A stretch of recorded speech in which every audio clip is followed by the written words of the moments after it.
Hey everybody, just a quick note on today's episode. It is about eating disorders, so I want you to be mindful if you have had one in the past, or if you have one currently, or if you suspect that you have one. This could have triggers in here that you just might not be ready for. So if you do know that you have certain triggers, just watch or listen to this episode with caution. And, pause or stop it at any moment. However, I do really encourage you to listen to this because it has some really good information. And if you need some help or any resources, they are going to be in the show notes. So don't hesitate to click on them and just find what you need. Okay? Much love. Now, enjoy the episode. Eating disorders in women in their perimenopausal phase is not talked about, right? There's even a study from, I think, 2019 that shows that by the age of 40, 1 in 5 women has dealt with an eating disorder, which is twice the proportion of the women at age 21, right? So that is a lot. And the big reason why we don't talk about those symptoms is really that quote unquote eating disorders symptoms, they may look completely different in adults. Welcome to the Wellness Amazon podcast, where we talk about everything body, mind, and spirit, health and wellness. No subject is taboo here, and we have fun peeling back all the layers. Let's do this. Welcome, everybody, to a new episode of the Wellness Amazon podcast. Today, with our amazing guest, super specialist, Marie-Luise Huber, and we're going to talk about something that's very, very close to my heart and that we do not hear about enough and we do not talk about enough, and that is eating disorders in perimenopause or even menopause. So welcome to the show, Marie-Luise. Thank you. Thanks so much for having me.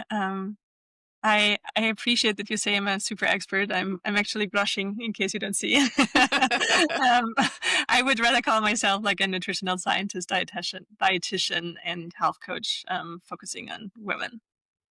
Which makes you an expert. I mean, in the grand scheme, you're the expert to me. Marie-Luise has a wonderful newsletter, and the subject was one of her newsletters, actually, that I got in my mailbox, and I thought, I want that on my show. So yeah, tell us a little bit about yourself, about you being the expert. That's a good question. So I really want to help women understand their bodies through a combination of, on one side, of data, but also behavior change. And as I said, like, I'm a nutritional scientist, so science is really close to my heart.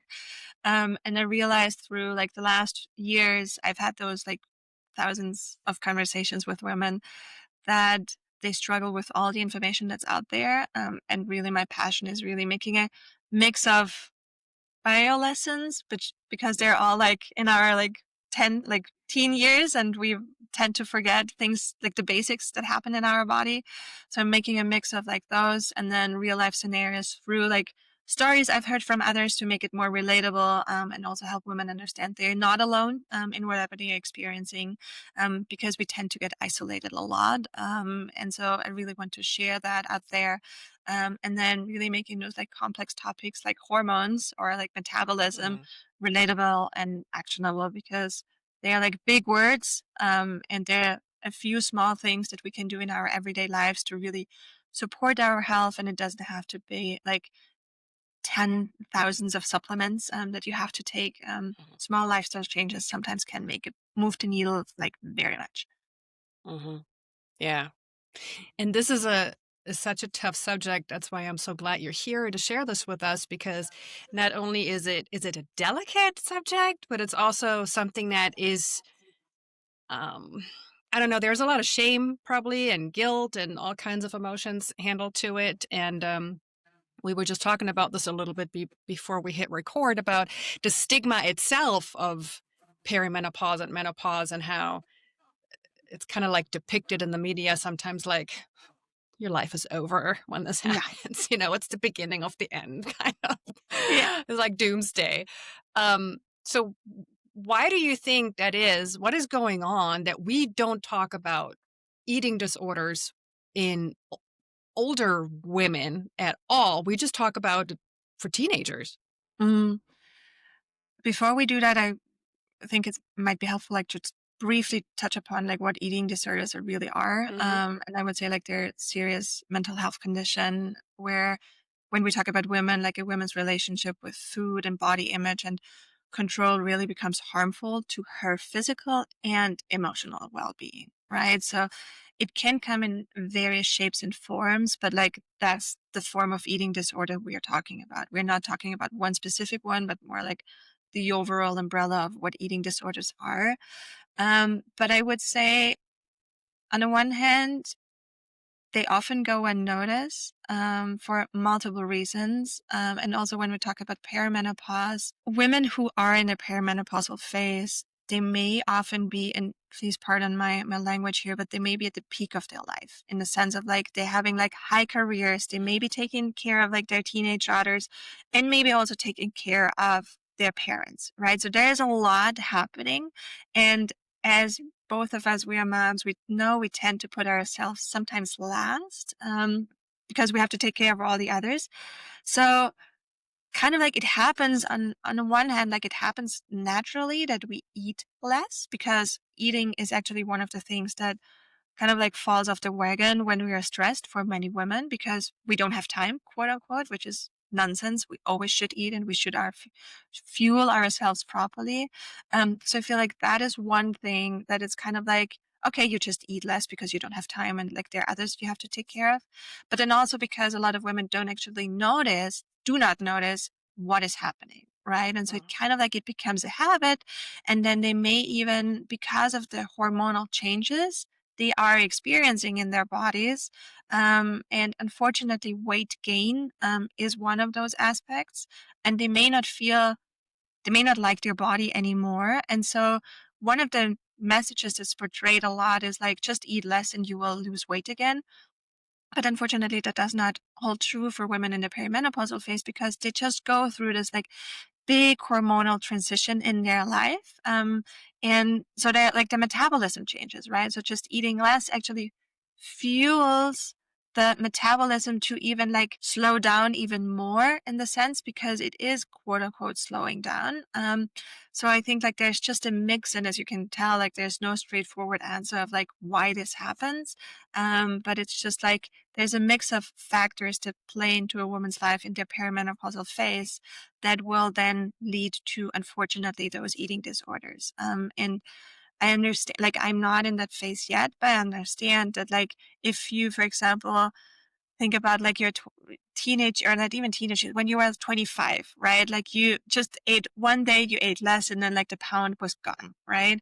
And Hmm. that does not like it does not work in the perimenopausal phase. So that's also not another frustration. So it kind of like it's this vicious cycle of like I want to be that way, and you think of yourself about that time and how you felt and how great it felt, and a lot of women then tend to forget to appreciate the things that are happening in front of them right now. And that, again, a weight or like a number on the scale is quote unquote just a number and not like a feeling of life, I would say. Mm. I am so glad you touched on the peak of life because, yeah, as soon as you talked about it, I had a light bulb moment because it is a little bit of an axis where it's like everything comes together. Your career is usually on the height of its whatever you chose. Your kids still need attention, right? And no matter if you have younger or teenagers, whatever, even if they are in transition to college, that's a lot of stress too. Yeah. Your parents are getting older and they might need now some help from you. So you have all that stuff going on at the same time. And yeah, your body changes and you have a little bit, I would say, a little bit of a freak out moment, maybe, Oh, yeah. when you realize, wait a second, where did these 3 pounds come from? I didn't do anything, you know? Exactly right. Yeah.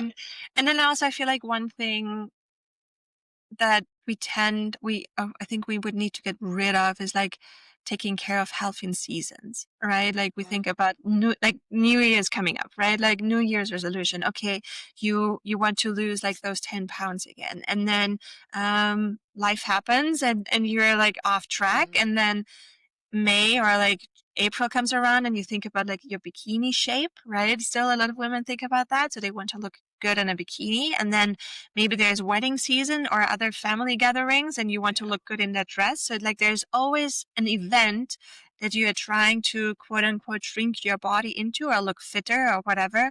And it's not a continuous caring moment, or like caring time. And I think like that's another aspect we need to like reframe and like, okay, real taking care of our body through the entire year and not just for certain events.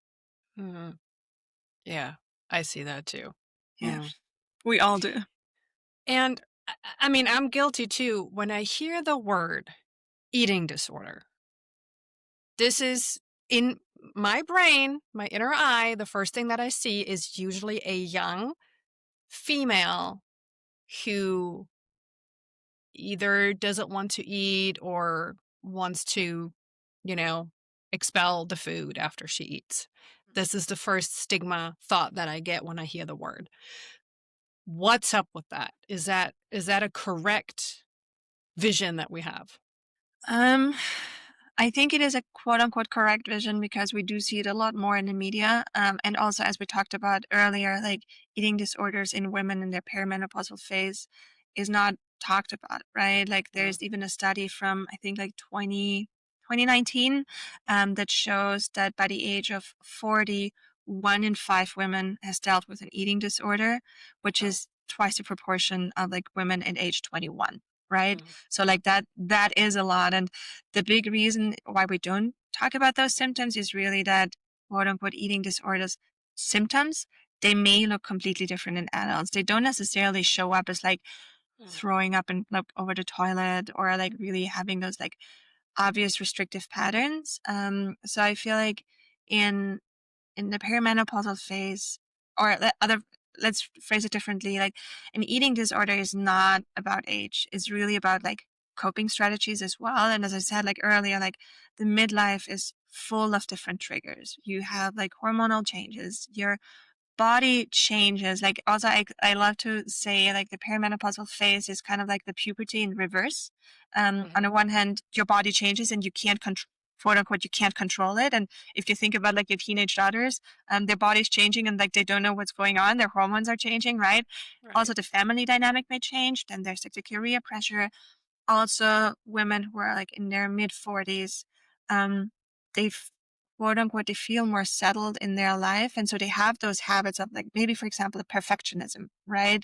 If you're like 20, you may have like perfectionist tendencies, but they are not like as strong as they may be when you're in your 40s, right? Mm. So there's another thing, or like also the desire really to be able to control something when life feels uncontrollable. So as we get older, we have our experiences of life and we feel so strong about things. So I feel like that's another aspect of like why eating disorders in women in their mid 40s or like in their midlife looks different.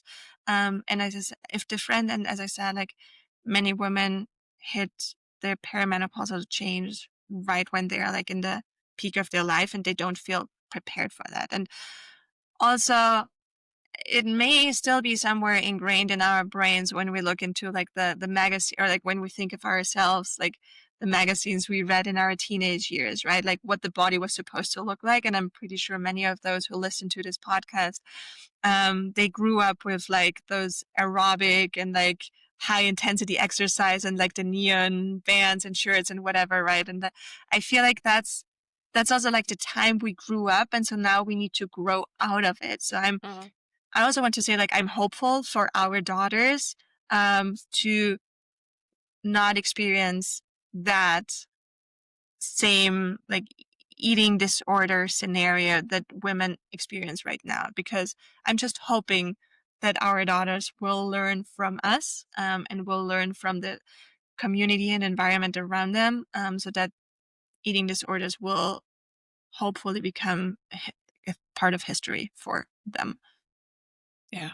I just saw the new trend that's coming up, especially with hashtags on social media and all these things, is the 2K trend, so the 2000s, right? Mm, Because a little while ago, we had the 90s come back, and I don't know about you, but I cringed hard about that stuff. I was like, I don't, oh, are we doing scrunchies again? Okay. Mm, And now it's the 2000s, and it seems like this new body image is also coming back from the 2000s that girls now aspire again to, aka, mm, Kate Moss, mm. as little body fat as possible. What was her famous quote? Nothing feels as good as skinny feels, or something, or nothing tastes as good as skinny feels. That's what she said. And it scares me. Oh, yeah. that True. I these didn't know days, that. But I'm again, like, I'm still hopeful that this is quote unquote just a trend and not here for long. yeah, yeah. And I see all these influencers that are more our age that are saying, like, no, no, we Yeah. lived through this. Do not do this. We're not aspiring to that. I'm Yeah. sorry. We're aspiring to health and fitness. Yes, sure, be strong and healthy and whatnot, but that's not it. Yeah. That's not it. Um, so how does, from someone who, and this is, I don't even know how to word this correctly, because whatever I say, I used to have an eating disorder. I correct myself and I say, let me say that again. I have an eating disorder. But it is either better or dormant or whatever word I'm Mhm. using next, right? Because it never feels right when I say that I had, because it, Mm. honestly, it never really goes 100% completely away. There's always some reminder, flare up or whatever. But I mean, after 20 plus years, it's very manageable and it doesn't Yeah. really bother me, but it's not like cured, you know? And I agree. I would say like an eating disorder never really goes away. Mm. It can heal, and you ideally you build a healthy relationship with like food and your body and have a support system that really supports this too. But I would say like the vulnerability or like the neural wiring, it doesn't disappear. It is still there. And we do see this also that women, for example, who have had an eating disorder in the past, um, they are just like more aware of it. And I think it's really, really good. Like even when I talk about like the people I work with, like I really want to understand like how much data I can present to them without them getting obsessive about the data.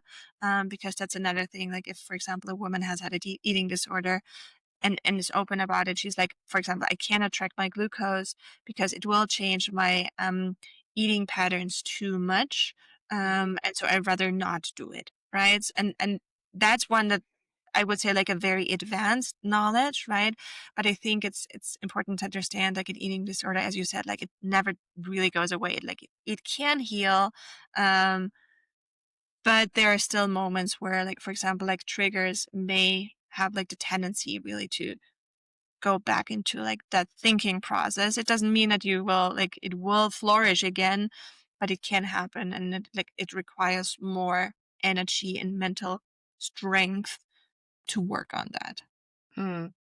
So would you say that there's definitely a difference between someone in their 40s who never had an eating disorder before versus someone who did have one when they were younger and now are in their 40s? I I cannot say definitely, but from my experience and observation, I would say yes. And the Mhm. reason is, for example, like they may have it's always hard, right? Like fear is a personal perception. But from what I've seen, like the women who have had an eating disorder, they have a stronger fear of weight gain, for example, or they have more this like black and white thinking around food and not like this gray area. And also maybe a stronger tendency to ignore the hunger cues or maybe even like more shame around eating. So it really depends on like where they're coming from. But still, I would, again, like I don't have any data on that. But from my observations, I would say yes, women who have had an eating disorder in the past, it, it may like happen more often that they will like go back into this thinking when they're like in their 40s. Mm, yeah. I mean, And I can tell you I cannot food track oh yeah. in the terms of, if I have a tracker that tells me the calories, it's not Mm, gonna work. yeah. I And li- and it, it it here's the thing, it works. I'm not saying it doesn't work. It works great. I lose weight. but Yeah. my life gets absolutely miserable and I'm getting rigid and I'm getting frustrated and I'm getting almost very obsessed. That's the word, Yeah. obsessed. I get obsessed about it.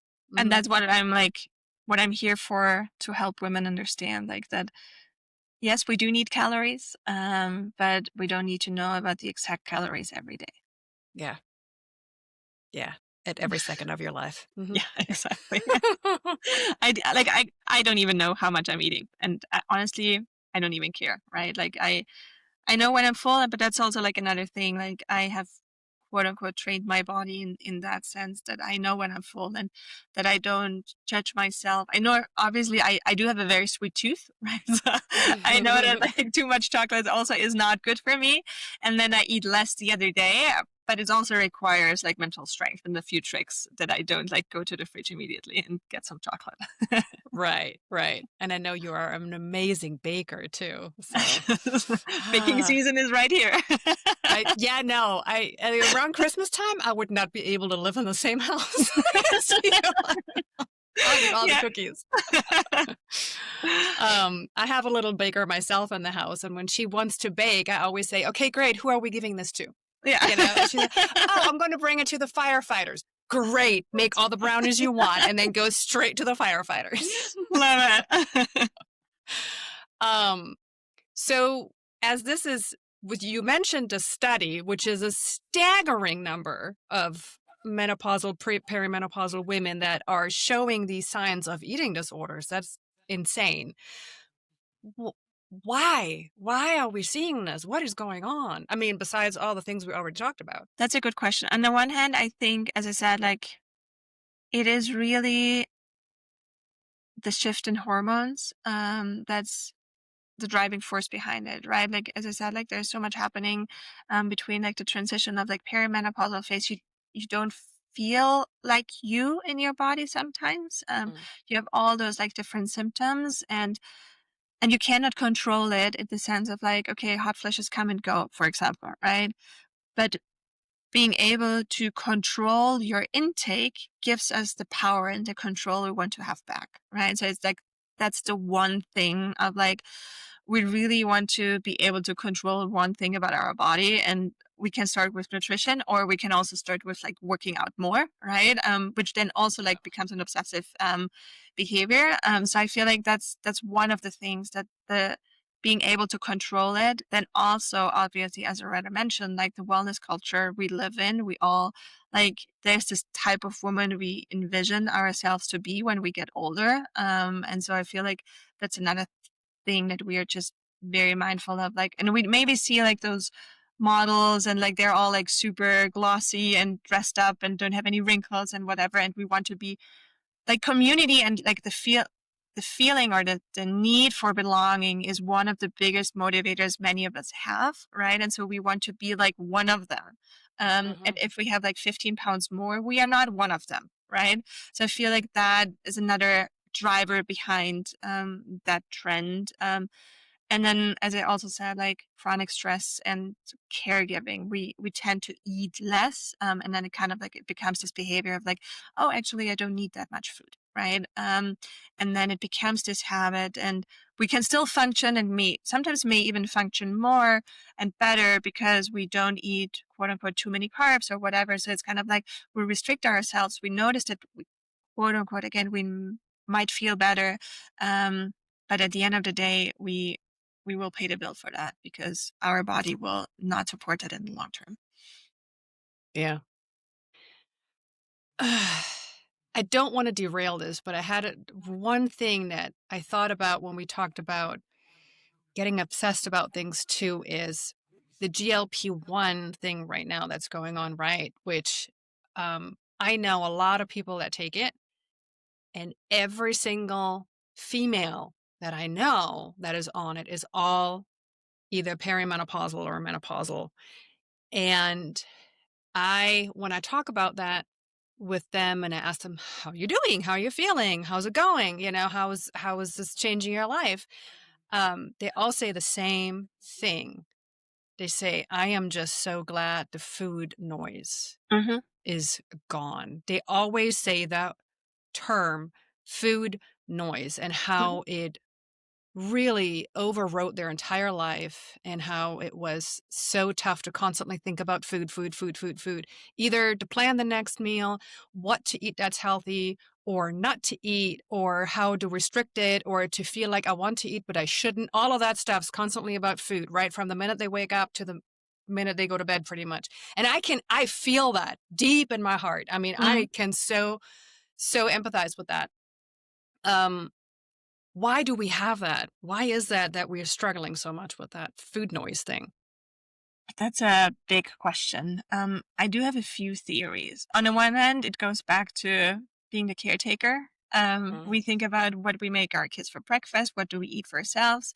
Um, Thinking about like lunch, dinner, all the options. We want to have like healthy snacks for our kids at home, blah, blah, blah. So that's one thing. Then the other thing is maybe, and that's not just like a theory, that we always like we hear about the foods that we should not eat, and it's like the elephant in the room, right? Like you yeah. should not think about an elephant, and what do? You think about the elephant, right? So I feel like this may be another like driver of like, okay, you should not eat this, you should not eat that. And so all of the things you can think of, like, oh yeah, I do have this Oreo in the fridge, or I have this, but I should not eat it, right? So what should I eat instead? So I feel like that should not messaging that we have received the last 30 years or 40 years while growing up, is just like very much ingrained in our brain. And so because we have not learned before the GLP-1s, or like also we have not really talked about it. A lot of women don't necessarily understand what they're doing, and that they're just thinking so much about food, right? And that they have like this, I wouldn't call it like obsessive thinking, but like still, as I said, like you need to eat, right? And you need to provide for your family. So it's kind of like there's this excuse why you're thinking about it, but then also like the thought process behind it may not be the right one in the sense of like you always say you should not. And so you're Yeah. trying to look for alternatives. So these are my two ideas I have why this is such a big aspect, especially for women. Maybe we should talk to men too. Obviously men also take care of their families and think about the foods and whatever, and they do have the food noise too, but I would also, and again, like I don't want to step on anybody's toes, but I would also assume men who are taking GLP-1s, they also have some, I wouldn't say like body image issues, but they really want to address their weight for some reason, Mhm. right? So I would say like they do have their past of like whatever eating Yeah. patterns they have had. So they may also be like fall into the aspect of like, okay, there's a lot of food noise. And so I would say like it's a lot of like programming in our brain. That has happened over the last 40 years, and we all know like changing a habit is really really hard, and like I'm just only talking about like an extrinsic habit, but also thinking about like intrinsic habits in the sense of like your thought processes is just so much harder because nobody knows what you're actually thinking, right? So nobody can tell you what you're doing, right? Yeah. And so you don't have a control system in place in that sense, or you don't have like any cues, or like check marks or progress trackers or whatever. So changing a thought process is so much harder than really changing a physical habit in that sense. Mhm. Yeah. Yeah. And I see that, at least in my inner circle, all the men that are taking it, there's really some overly health concerns going on with the weight. Um, with the females, most of the time it's more about what you said. It's about body issue and the food noise and the stress that comes with that, right? So that's an interesting factor for sure. Um, and going into, since we're talking about obsession and constantly thinking about everything we put in our mouth, there's this term orthorexia. And I remember I heard that term a lot. I mean, the first time it was probably 20 years ago when it first came Mm, out, when it was brand new, brand new. Somebody invented this and said, this is a new thing because all these, I don't know, health influencers and, I don't know, biohackers, whatever you supermodels. want to, yeah, yeah. everybody just got super rigid about their meal planning and their prepping, and it's this and it's that, and it has to be this. The macro thing came out, and everybody was obsessed about macros, right? And that's where that came out. And what is it? What's orthorexia? Orthorexia, in a simple term, is like being completely obsessed over healthy foods, and like Mm, just like eating overly healthy, I would say. And I totally agree. I mean, it is good. So I think like the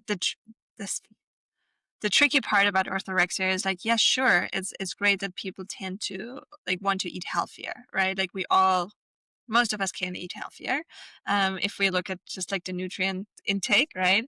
yeah. But still, I would say over again, like too much of one thing is also not good. And the problem I would say like with orthorexia in that sense is like food rules become like rigid, right? There's no way off, or like there's no just slight path next to it. Like it is this way and not any other. And I would also say like the quote unquote the fear of bad food grows. Maybe even thinking like grapes are a bad food because they have so much sugar, right? So like Hmm. you really reduce yourself of a lot of like foods that you could enjoy. And enjoyment is still like a big part of like why we eat, right? And pleasure is like one of the another like very strong motivator for us. And so if we derive ourselves of like lots of foods that would bring us joy, it also then becomes like stressful, right? Like there's so much food you cannot eat. And also like you kind of like cut yourself out of society in the sense of like you will not take part in any like social gatherings, right? Or like Hmm. family gatherings, or you are less invited because people do not want to invite you because you have like so many rules and you cannot eat this, right? And a lot of people cater to that, but like there's a limit, I would say, right? Yeah. And so I feel like it's really really hard. And for many people who experience orthorexia, I would say like health really becomes their morality. Like there are those like gurus who know it all, do it all, and eventually they are not just. Then I wouldn't again. Maybe I offend someone, but I don't think that they're really happy. And like if you're not really happy, you're also Hmm. not healthy, in my opinion, right? So I again, it's a very like gray zone because or like fine line we need to walk because sure putting the nutrients in your body is great. Having some rules in place to take care of your body also wonderful. It shows that you are caring of yourself, and self care is also, I would say, like very big and important. But don't overdo it. I love the quote unquote like 80-20 rule of like 80% healthy decisions and 20% like conscious decisions. And whatever Hmm. those 20% conscious decisions are is up to you. But that I would say is what I would recommend everyone to like follow to make sure that they support their bodies in the best way they can. Hmm. Yeah. I for me personally, I'm not saying this is not a statement, but for me, orthorexia was it's like a gateway drug, right? Mm, It's like you smoke weed for the first time and then it leads to other things down the road. So orthorexia was my first, and that then led to other things because, yeah, mm. it was so miserable. I just wanted to eat the fries with my schnitzel, but I couldn't because I sat there with my salad, because I was low carb and there couldn't be any breading around the schnitzel. And then finally it turned into, well, I'm going to eat the fries and the Mm. schnitzel and the cupcakes and the cheesecake. And then Yeah, I'm going to go to the bathroom. Ta-da! Problem solved. yeah. So it definitely something that we cannot underestimate. And I think it is being very underestimated in our Oh yeah, society. Hmm. absolutely. And again, there are some good things to it, right? Like just being aware of like healthy foods. Awesome. I think a lot of people could be more aware of that, but then also like the way you live with it and also like the morality and the like if that's the only thing that drives you and like it motivates you to get up in the morning, well, I think we should talk. Hmm. And on another parallel to that, because I just said it's a gateway drug, it really is just like alcohol and weed because Mhm. It's totally accepted in our society. If someone is super rigid with their meals and food and whatnot, it's like, oh look, yeah, they're just totally like locked in, Mm. they're just motivated. It's like that's okay. Going to the bathroom, not Not okay. exactly. Just like, okay, so this drug over here is like, yeah, whatever, but somebody offering you a beer, totally fine. Somebody offering you a line of coke? No, not, Yeah. but it's funny because they're both very dangerous. Yeah, Mm, yeah. I agree. What since we're talking about, eating disorder and the stigma about younger people and now, women in the peak of their life, how do we spot the differences? What are the differences in symptoms? I would say there are a few. In young girls, you obviously see like the obvious weight changes, as I said, because it quote unquote is easier to lose weight based on your behavior. Mhm. So weight is like probably the biggest thing that differentiates both. And in adult women, I would say it's more subtle in the sense of like women checking their bodies more often. Maybe they're commenting their like bodies more, right? Like they're like, oh my like if you have a conversation, like if the pants, like if the fitting of the pants is always a topic, this may already be like a signal, okay, there's something going on. Because they're like constantly checking their body, constantly checking if everything feels good. And or also like if there are strict rules around like exercise, or if a woman is like working out every day and is really afraid of taking a rest day, I would also say like that could already be like a red flag. Or if you notice, for example, like one of the women, she always comes to an event, either like a meal event, either late or leaves before you're having some food. Maybe that could be another trigger, or like maybe another red flag that you would notice, that this woman is not just like eating. Sure, it could be that her meal times are different, but I mean, if you want to be sneaky, you could schedule your meal times around her claimed meal times and check that out too.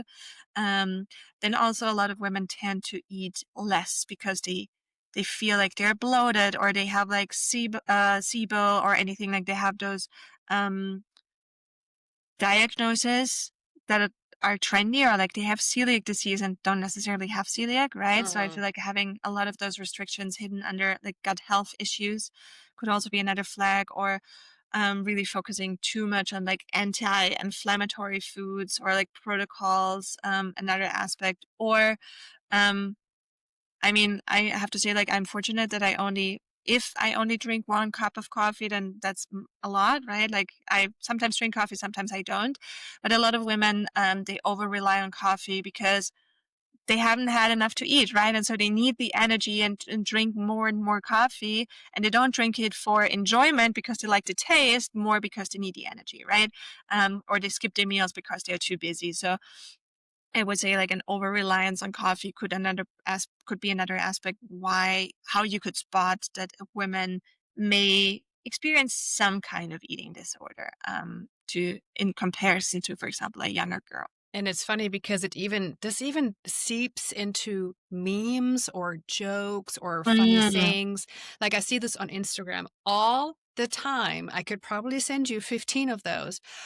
Oh, my girl is like overstimulated. I should ask her if she had anything with caffeine today to eat. It's like, Mm. Yeah. isn't that funny? She's probably overstimulated because she had 5 cups of coffee and she didn't eat, and you should ask why. Mhm. It's becoming a thing. Yeah, It's becoming way too okay. exactly. And I feel like that also goes back to what we were talking about earlier, like that being a trend, right? Like it's actually it's quote unquote cool if you can drink 3 cups of coffee, and still go to bed by 9, right? It's not. It's not cool. Yeah, It's not good for your body. It's not good for your hormonal health, and especially women in the perimenopausal phase. Hormones are a big thing, right? And you yeah. really want to make sure they're all in harmony and like quote unquote in sync. So that's why I'm like, we as women, we really need to take care of our hormones, and support them as best as possible. And Sure, like drinking a cup of coffee, it will increase your cortisol level, which then will impact all the other hormones. And if you need it for pleasure, fine, but do not overdo it in the sense of like drink 2, 3 cups of coffee every day, and like big cups because you need them. It's not like we will need to address that. Yeah. And I mean, we're talking about this time of life, perimenopause and menopause, where your sleep goes down the drain anyway, right? Exactly. And then Yeah. less sleep messes up your hunger cues. I mean, it's all connected. Yep. And that's what I love about the hormones, right? I feel like that there's so much to uncover and so much to unpack, and that's why I love what I'm doing, because you really there's so many small keys or like nuances or like keys you can turn, and it will all fall into place, right? It may not be exactly the weight you're looking for, but overall you will feel better if you take care of your body and stress less about the number on the scale. Yeah, absolutely. And it sounds like, what you were just saying, that this is why it goes unnoticed so often, because everything is just scratched up to be normal. Exactly. It's the badge of honor to drink coffee. It's the badge of honor that when two people are I don't know so much about men. I think really, now that I think about it, it's more women. When women talk and they're like, "Oh, I'm so busy." Well, I'm really busy. Well, I'm Oh yeah. busier than you. It's like, oh my God, you're bickering about who's more stressed. Thank you. Congratulations. Yeah. You And win. I feel like that's another aspect of like when we look at women like in mid 40s and even older, when we do see how toned they are or like how good they look, it's kind of like it it it trends or like it shows this picture of like discipline as the like really desired one, and exercise is not enjoyable for every woman, right? Hmm. And so restricting themselves through eating could be a discipline they enjoy, and it's like what again comes back to the thing of like how can we control ourselves, and like Yeah. if we don't like working out but we like to restrict ourselves when eating, we can actually show that we're like disciplined and that we are strong women, because strong women have discipline. So I feel like that's another aspect of like we are praised for behaviors that require a specific mindset, Yeah. and that mindset is not again like it goes back to like too much of one thing is also not a good thing, and like having too much discipline or like working out every day is also not what we are looking for, and especially if that workout is like just the same type over and over again, or like too strenuous, or every day you need to be like on a treadmill for 1.5 hours, right, to lose weight. That's not discipline, that's straight stupid. Yeah. Yeah. It's a, geez, it's a lot of programming. It's my trigger word of 2025, by the way. It's Yeah. programming. I could have a whole podcast just about programming. Oh yeah. Um, yeah. So when we, since this is so normalized, and we're talking about all of these things about being rigid and working out too much and under eating and being so hyper vigilant, also how our bodies change, maybe.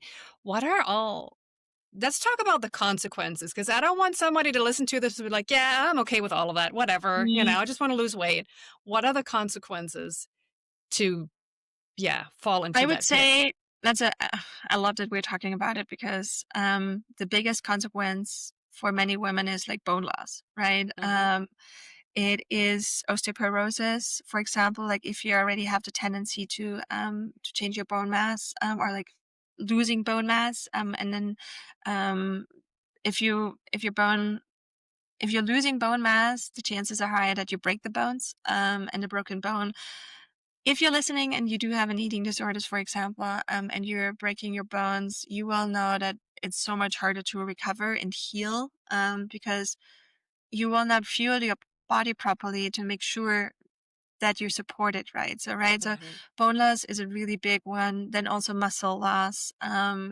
Another big aspect, if we do not fuel ourselves, like we cannot grow muscle, right? Like it just does not physically, physiologically, it is not possible to grow muscle while you're losing, or while you're not eating yours enough. Uh-huh. And then also another aspect is like fertility issues. Yes, like even when you're in your 40s, you still have a cycle.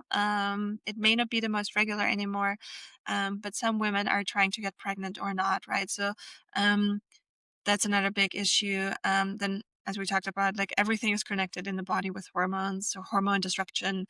Then also like cardiovascular strain, another big one. Um, and cardiovascular strains really means like strain on your heart and your system, right? So chances for like stroke or any like heart issues, heart attacks are much bigger. And then because it's also like my wheelhouse at gym, like glucose, right? Dysregulated glucose control, which will eventually then lead to, for example, diabetes type 2. So these are like the more, I would say, like physical symptoms. But then also anxiety gets even bigger, or like irritability. We talked about poor sleep, right? And if you're not fueling yourself properly, you may just be hungry, and that's why your body cannot sleep, because you don't have enough energy to quote unquote get through the night, right? So that's poor sleep is another big one. And as I already talked about, like bone loss, injury from overtraining, like your ligaments and joint will take a hit on that.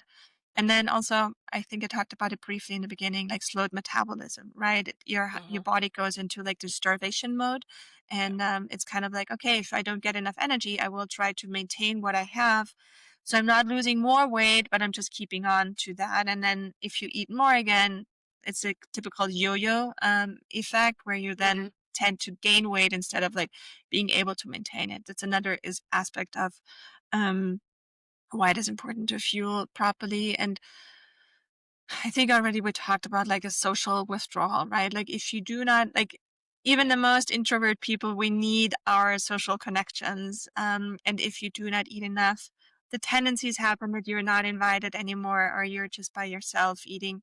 And eating should be a pleasure. Eating should be a joy. And it's just like diminished if you don't have any social connections you can eat with.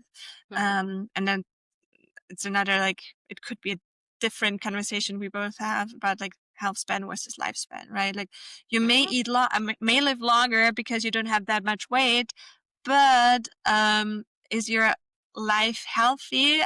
Is it enjoyable? So health span versus lifespan would be another like big topic as a result of like consequences from eating disorders in your perimenopausal years. Yeah. Yeah.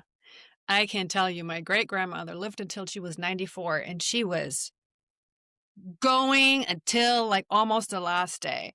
Mm, Then the generation after her, so my grandma, she was through the 80s and 90s really kind of brought into that's when she went into, I would probably think, menopause. mm, That's when she was really engulfed in that trend of you have to look a certain way.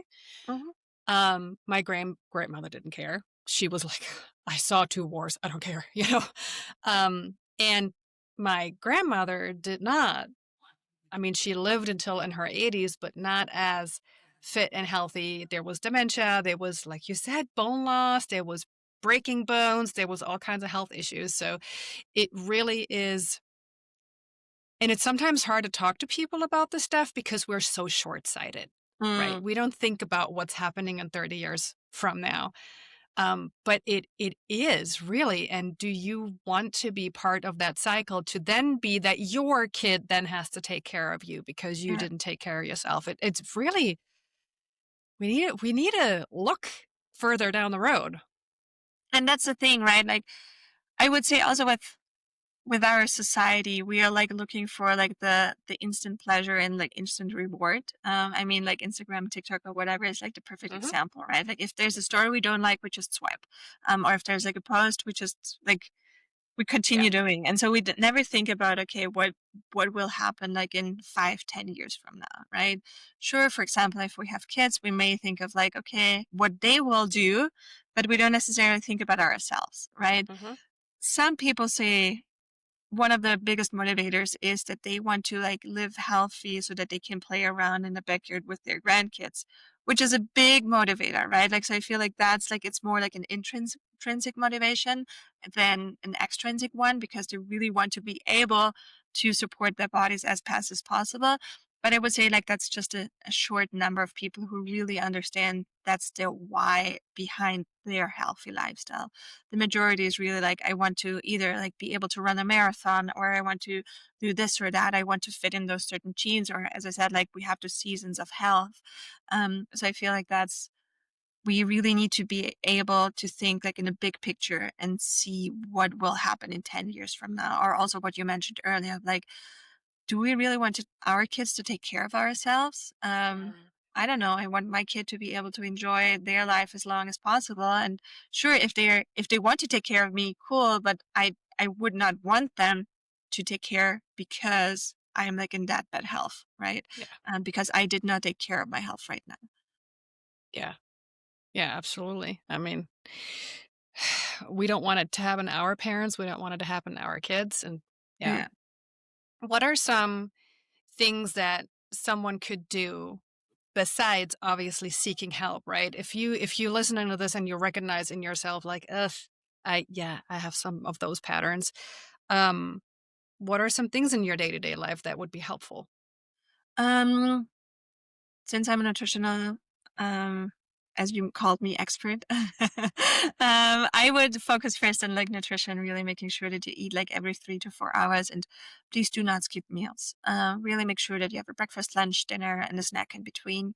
It doesn't have to be big, right? Like if you notice that you have a fear around food, but really make sure that you have like continuous patterns, because this will help you like relearn, understand your hunger and satiety cues. So really making sure that you eat 3 to 4 meals a day, and also add to your plate and do not restrict yourself, right? If you think about, okay, um, what can I do to support my, for example, glucose best? Because as I said, like that's my wheelhouse too. Um, don't think that you cannot eat a cookie. But if you want to eat a cookie, just eat a salad for quote unquote, just eat a salad first, or like make sure that you have enough veggies first, because they create a helpful mash that will reduce your glucose levels after. And so you will be able to enjoy your cookie. You have more vitamins and nutrients because you added the salad. So you have like a quote unquote pleasure of both worlds, right? Mhm. So please do not restrict yourself, especially now with like winter season and cookie season. Um, just make sure that you add enough healthy foods to your plates. I like to call it the performance plate, where you have like enough fiber, protein, veggies, like enough fiber in form of like veggies, then protein, and also have carbs. Please do not skip carbs or reduce them because our bodies needs those. And then also, a lot of women are afraid of like lifting weights, but Mhm. women can lift heavy. So please do that. Um, Louder. um, Strength training is really, really important. Do not shrink, but really support your longevity. It's so helpful. Like it supports the structure around your bones. It's an active tissue, so you're actually able to quote unquote burn more calories because you have muscles, right? Isn't that Mhm. exciting that you can like lift weight, you gain muscle, and then you can even eat more, right? So that's Mhm. another like if you really want to think about that way, I think that's another like selling quote why you should lift weights, and also be able to if as you already talked about it, like if you notice something maybe off, ask for help early. Like there are experts out there, there are friends, like true friends, sub partners.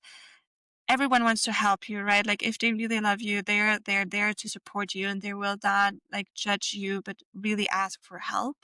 And again, also notice like if health becomes fear, or like living healthy becomes like a fear, that's also something that you would need to address. So I would say like that's the things that you can do for yourself. And then like if for those of you who are listening, and as you mentioned earlier, like if you notice there may be someone who is in that pattern, or like where you're unsure, please, or just generally speaking, please do not compliment on like body related topics, right?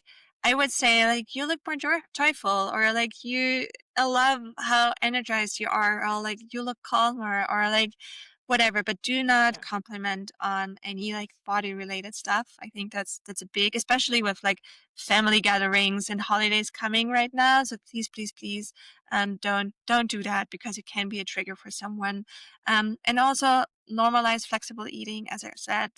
If someone has a different eating pattern because they know they need this pattern, you can support it, and also like um model it, right? Like it's there's no need that you always need to eat at a certain time. Sometimes it's like because of the situation, be flexible with it. And also check on a friend, I would say, who is like overly disciplined. Thinking about on the one hand, like women who would like go out or like have to have a workout every day in the morning before they get to see you, or if they I don't know, like they cannot come to an event because for whatever reason, like if they're really like overly disciplined, check on them. Or also like women, as you said like earlier, who have like teenage kids, but then also who may be taking care of their parents, right? Invite them over for dinner or like ask what you can do to take off their plate. Because it's Christmas, New Year's, whatever. Mhm. It is a high stress season. And also maybe because of like the temperatures. I mean, in Colorado at least, it's getting colder. The days are getting shorter. Um, so our mood may even take a toll because we don't Yeah. get that much sunlight and daylight. So really check in on your friends. I think it's just so important to make sure that we all support each other. And um, also, yeah, community is so important, right? Like if you feel alone, or if you have someone who is like who rarely goes out, go over to them and see them, and like don't make it too complicated, and like don't overburden yourself. But really make sure that you check in on your friends and family members. Also, like Mhm. if there are any like new moms in your friend group, they may not be in perimenopause yet, but they still may experience some stress and strenuous times. So that's another aspect. And yeah, I think like those are my advices I can give either for yourself or if you know someone around who may have a tendency for eating disorders. Yeah. And I guess it's a big thing too, these like what you said, rigid about meal timing, and that we get so stuck in that sometimes, especially, when we have kids and we have a certain Mm, schedule. But our biological rhythm's not always the same, and it's and not. they're not going to be the same as your husband's, they're not going to be the same as your kids, and sometimes we just have to like compromise on these Yeah. things. And it's Um, fine. And I think like one aspect or like one thing I always like to share is the aspect that sure our parents told us please do not snack before dinner or whatever, mhm, right? But when for example, also if we talk about like glucose, snacking on veggies before the dinner is actually smart because mhm. it will stabilize your glucose levels or like it will balance it a little better. So if you feel hungry and dinner is not ready yet, or you want to wait for your partner, and but your partner's only coming like in 30 minutes and you want to enjoy the dinner together, fine, I love it. But also like just snack on a little bit of like cheese or crackers or whatever, right? To Yeah. give you like to satisfy your hunger at first. And then you get to enjoy the meal with your partner. So you also again get to experience joys of both worlds. So please do not be too rigid about your meals. Yeah. Yeah, we do that in this house a lot because I could eat dinner at 4. I'm the Mm. perfect retired person. 4 is like the time where I get really hungry, and Mm. then 5 is my cutoff. If my husband says I cannot be home until 6, we're like, "Great, you can have dinner at 6, we're all gonna have dinner at 5." Yeah, I love it. And I will sit with you and still enjoy your meal, and we're still gonna have communication time, at the end of the day, but I can't wait that long Mm. because I will be very grouchy, Yeah. very whatever, and it's gonna be then also I go to bed early, so I Mm. don't wanna eat right before going to bed either, Yeah. so, Makes yeah. sense. Yeah, that's smart. Love it. Yeah. Well, that was this is really a subject that I could go on for, hours over this because, again, there are so many factors that play into this that create this problem, Mm. and that's what I wanna say too. It's not if you're listening and there's no shame, there's no blaming, it's not your fault because we are in this society as women in that age really set up kind of for failure because we don't live traditionally with nature anymore the way we're Mm. supposed to. So it's all really that snowball effect on what we're programmed with, and then the stuff that we're getting, all the rain down images we're seeing every day. And now, I mean, you throw AI in the mix, people are not even real on social media anymore. They're created. They're not, nobody looks like that, you know? It's like, yeah. Yeah, that's true. But also like one of the things, as I said like earlier, like I sometimes describe perimenopause like as puberty in reverse. But I also like to say like midlife is not a crisis. Sure, for me it may be easier to say because I'm not there yet, but I really want to like embrace it and say, okay, it's a recalibration and your body is really changing. And um at the end of the day, you will still be you and you need to live with yourself, right? And I feel like it's really important to understand what your body's telling you and like being able to listen early. And if you're constantly tired or hungry or anxious, that's not normal, right? It Hmm. is a signal, it is a sign. So I really want to encourage everyone listening. Be kind to your body. Have a kind relationship with yourself, but also with the food and the people around you who want to support you. So yeah, that's my take on that aspect. Yeah, 100%. I always say, if there's, to me, it's always like, where's the joy? If Yeah, there's no joy in the food, if there's no joy in planning it, if there's no joy in it, no joy anywhere in the exercise I'm doing, not in the beginning or in the middle let it or go. at the end, Yeah, somewhere in between has to be some fun. joy. Yeah, Yeah. And if it's miserable, something's wrong. yeah, And why am I doing it? So, mhm. and yeah, food should be joy. And one thing, one last closing thing I like to advise everyone is like for the next meal you have, be a kid and quote unquote play with the food you have on your plate in the sense of like eat it slowly, maybe even touch it with your finger if possible.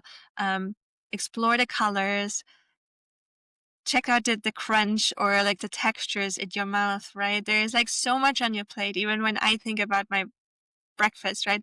There were so many different colors and flavors and textures. So there's like always something you can explore. So make sure that you explore your meals and have fun with it. And it's I love it if you're like a kid and like try what and check out what you have, right?